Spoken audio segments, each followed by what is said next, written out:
hope that you're all doing well this evening.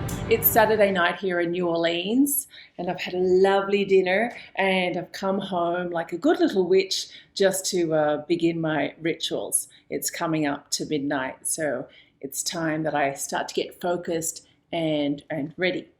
But I was in a little chirpy mood, so I thought I would answer a question from a subscriber, and this is to do with ceremonial magic, I think. And I'm answering this question because I think a lot of people, or a lot of you guys out there watching this, are interested in this question too. So let me chill out a little bit and let's get into this question together, shall we?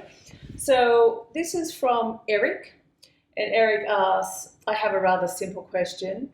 How do you feel about ceremonial magic, especially the goetic demons? Also, do you personally believe it is indeed possible to summon one of the 72 without using the Goetia?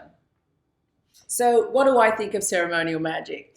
Well, ceremonial magic is undoubtedly the father of modern magical traditions. When we're talking about who influenced Wicca, Thelema, the Hermetic Order of the Golden Dawn, Enochian magic, for example, all of these traditions have borrowed heavily from ceremonial magic. So yes, of course, I've practiced ceremonial magic, especially when I was very disciplined, and I felt like it provided a very good foundation to where I am now. However, I'm not going to lie, ceremonial magic is very, very difficult. It requires a lot of discipline, a lot of study, and most of all, most importantly to most of you watching out there, you really need to be in a group to perform ceremonial magic. Now, why is that? Well, let's think about the tools of ceremonial magic.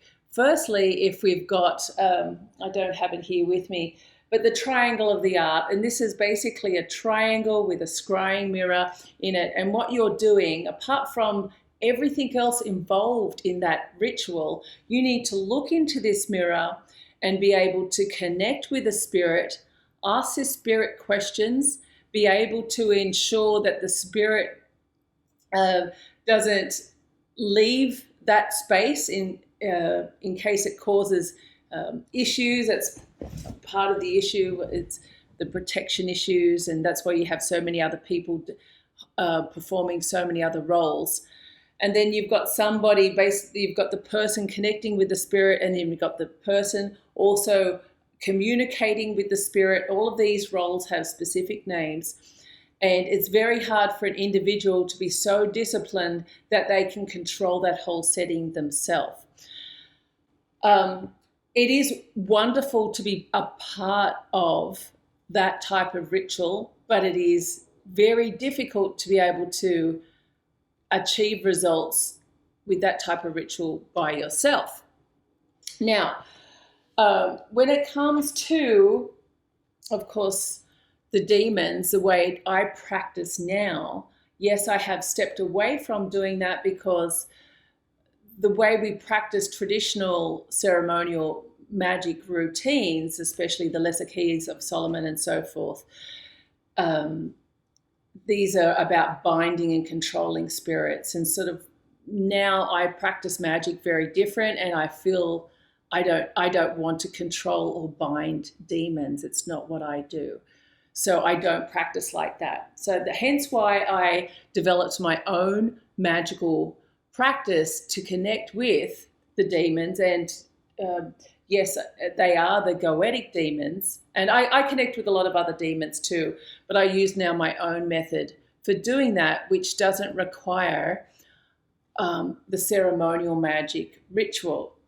Now, some people can have success with trying my magical ritual, and I believe there's many reasons other than just discipline as to why you're going to have success in these types of rituals, including what you were doing in your past life. How structured are you in other magical or spiritual traditions in this life. If you've had a strong background, for example, even in Buddhism, you're able to control your mind and control the energy, and therefore when you apply that to something like I'm teaching or magical practices, you're able to actually have a really good result and quite fast than someone who's not disciplined and is just coming in here fresh and really doesn't have what it takes to focus intently on a ritual. So yes, I do believe that you can summon a goetic demon without ceremonial magic, but you need the discipline. Also, if you're brand new to magic and you're fearing the demons, there are some safeguards with ceremonial magic that maybe you feel more comfortable in summoning the angels to the quarters to protect you during that ritual time. That's basically what we do, or what you're going to do in ceremonial magic if you're doing it.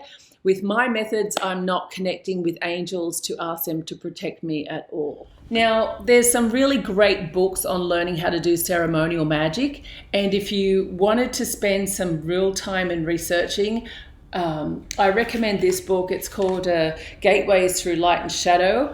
I have recommended this before. Of course, it's really heavy reading, but what I like about this is it thoroughly explains what it takes to do a proper ritual in order to summon these demons. And these guides go beyond just the Goetia demons, but they are actually documenting some of the spiritual feedback. And if I just feel like it's more of a real modern day experience versus just reading back on Solomon's style of connection with the demons, the lesser keys of Solomon.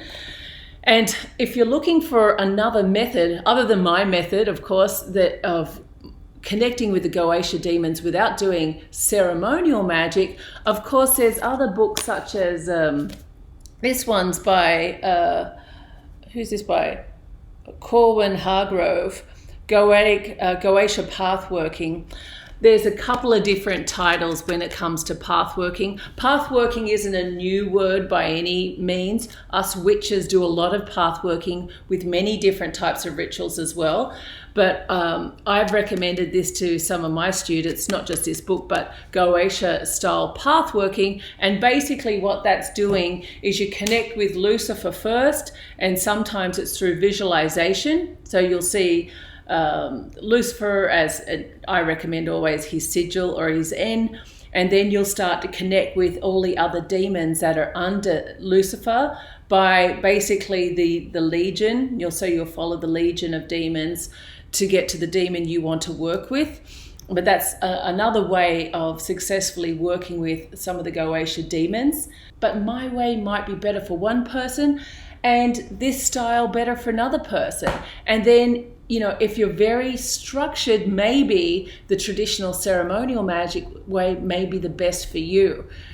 For me, it's all about results. And so if you try one thing, it doesn't work out for you, don't really be hating on that method. It's just not right for you. Go and try another method. Okay? Well, thank you for asking that question. It's always a pleasure. Bye for now.